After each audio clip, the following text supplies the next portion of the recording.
So we are, of course, watching Wall Street, where markets have gone up after President Trump announced a 90-day pause on the vast majority of countries. The exception, China, which will now face even stiffer tariffs, 125%. But the news that essentially all the other tariffs will drop to 10% for the next 90 days is getting a very enthusiastic reaction, as you can see from investors. We heard from Treasury Secretary Scott Bessent just a few minutes ago, who essentially portrayed all of this as part of a grand strategy. NBC's Christine Romans joins me now. Christine, the tariffs aren't gone. No. But obviously Wall Street is loving this, or at least to some extent loving this. We're not back to the point where it was before he first announced these tariffs. But what are you looking at? Where do we go from here? So there are 10% tariffs on a whole bunch of countries, like 75 countries. And so that's important to note. That's still dramatically higher than what, the global trading system is used to. But not that 46%, 49%, some of those really big, steep numbers that were going to be so troubling, except China. China is still, the president really putting the screws to China and raising the tariff rate there a lot, 125%. Remember, the U.S. gets so much stuff from China. I mean, if you look around, walk down the street, I mean, Chinese goods are everywhere, so that will have a dramatic impact. In terms of the rebound in the stock market, really astonishing. This, you don't often see a big move like this, Chris. You've got about I think more than half of the losses of the past few days have now been erased just because of that one Truth Social post from the president and then that appearance on television from the Treasury Secretary.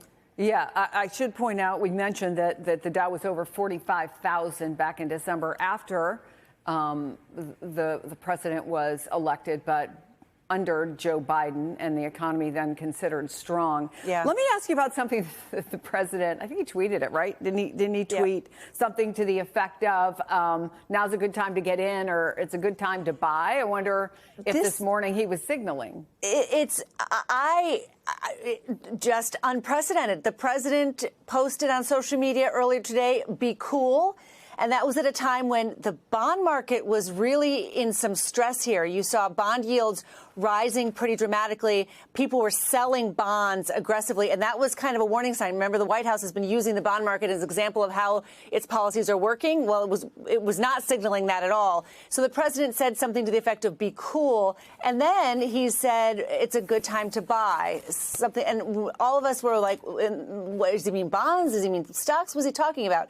And then he announces this pause and stock markets shoot up. So that's getting a lot of chatter this morning about the president with his posts potentially, I don't know, cheering or trolling, or we're not exactly sure what all that means, but it is very, never in presidential history have you seen something like that. Unprecedented is a correct word. Christine Romans, thank you. Come back as you get more reporting. We'd love to hear from you. I want to bring in Democratic Congressman Josh Gottheimer from New Jersey. We have been listening, at least some of our folks who can listen. The Senate Democrats are talking right now, among them Kirsten Gillibrand, who called all of this uncertainty destructive. We just had a local entrepreneur from Brooklyn here who was on. He says he doesn't have any way of knowing how to plan. He's got a new product that he doesn't know what's going to happen with that. Let me get your reaction, though, to the president's announcement, because what the Treasury Secretary said was that this is successful negotiating. I mean, yeah, they called it the art of the deal. It seems like it's the art of stupidity. I mean, you literally are dealing with a White House that by the hour is shifting position, right, creating more chaos and confusion. And that's kind of the takeaway when I'm talking to folks back home all the time. And I was in some diners yesterday talking to people, and they're saying to me, seniors are saying to me, I don't know how to plan here. I'm panicked about my retirement. They see their retirement savings plummeting as the market keeps moving up and down and all over the place. And of course, the cost of what they pay for everything is going up already. So he's now hit the pause button for 90 days. That doesn't address the certainty problem, right? It's still both for small businesses and, of course, for families that doesn't tell you what's going to happen now and 90 days from now. We're just going to hold our breath and wait and see what happens then. This is not the way to run an economy as you decide one day to go after our trading partners and everything we need to buy, and then the next day say we're gonna reverse that. I think the best thing we need is like a clear strategy. We need to understand where we're going as an economy and a country so that people cannot be worried as they are every day about their cost of everyday goods and how they're going to get by. So I have to ask you, since you said you were talking to some seniors in a local diner, the other thing that the president said yesterday, right before these new tariffs went into effect, which now mostly have gone away, was that he was looking at new tariffs on pharmaceuticals, which we know hits senior citizens the most. What do you make of that? Because there's no mention. This new statement is about specific countries, but he's talking about pharmaceuticals specifically. Right. I mean, this is kind of the point. You just don't know when you wake up every day what's coming at you. If you're someone living in our country right now, and if you're just a family trying to plan, or a senior trying to plan for your retirement, or you're on a fixed income in retirement, and you don't know whether it's your clothing or your cars, or your coffee, or your cheese you're buying that day, what's going to happen to what you're paying for everything. And I think that's really what I'm hearing from folks is I can't handle this chaos. And it's not only causing me huge stress, people are saying, but I don't know how to plan for it. And I think that's what you're also hearing from small businesses, right? I can't plan in this kind of chaotic environment where you got the Fed chairman saying this is going to lead to more inflation. You've got Moody's saying this is going to lead to a recession. People don't know what to do and how to plan. And whatever he says that day is like the boy who cried wolf. You don't know what he's saying that he means. Is he playing craps with our future and our economy that day or not? And I think that's what's really leading to massive anxiety. And by the way, those people who voted for him, who I've spoken to a lot, are saying to me, wait, I thought I was getting somebody who's going to make my life more affordable and be less chaotic. And they instead got just the opposite. We got to make, and I think it's clear the Democrats, we care about getting costs down for people. That's what I believe deeply in for families that I represent in Jersey. We got to get costs down, we got to get taxes down, make life more affordable for them. This president's doing literally the opposite. So one of the reasons I wanted to have you on today, Congressman, is because you're a co-sponsor of a bipartisan bill that would limit the president's tariff powers. Will it be harder for you now to get the votes? Would you expect to hear from more Republicans? Let's sit back, let's wait, let's see what happens now with the president. He is now negotiating with 75 countries.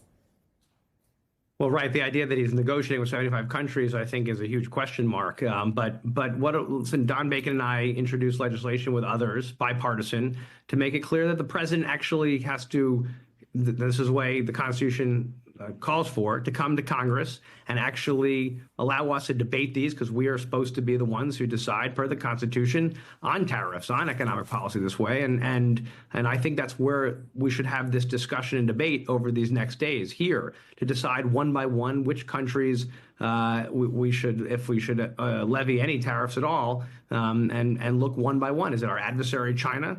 Right. And what are we doing there? Or is we talking about a key trading partner? And that's the kind of debate we should be having. And I think I'll tell you this, from talking to a lot of my Republican colleagues, they're running out of patience on right, this back and forth on everything, right? Just the general chaos of how everything is running out of this administration. But Congressman, running out of patience to what end? So what do you do for your constituents? What do they do for their constituents who are calling them? Well, listen, what they can do for their constituents is actually start speaking out and joining bills like this one and saying enough's enough, right? Until these Republicans start actually breaking publicly and start saying you can't do this and raise prices and go after people's retirement savings and run an economy, a global economy this way, until they start speaking out en masse, we know he's not going to, the message will not be clear to the White House. But I think you're starting, as you saw in the Senate, with 7 Republicans speaking out and joining that legislation. Now you're seeing some people on our bill, and we've had a great interest from Democrats and Republicans. I think the dam's starting to break because they're getting so much pressure from home about when you start messing with people's pocketbooks and their wallets, when you start messing with their retirement savings, it's a whole different deal. And I think that's what you're seeing right now, very front and center, which is part of why I think the president just reversed himself. And why the Dow right now is soaring, having its biggest rally in 5 years. Congressman Josh Gottheimer, thanks so much for coming on the show. Appreciate it.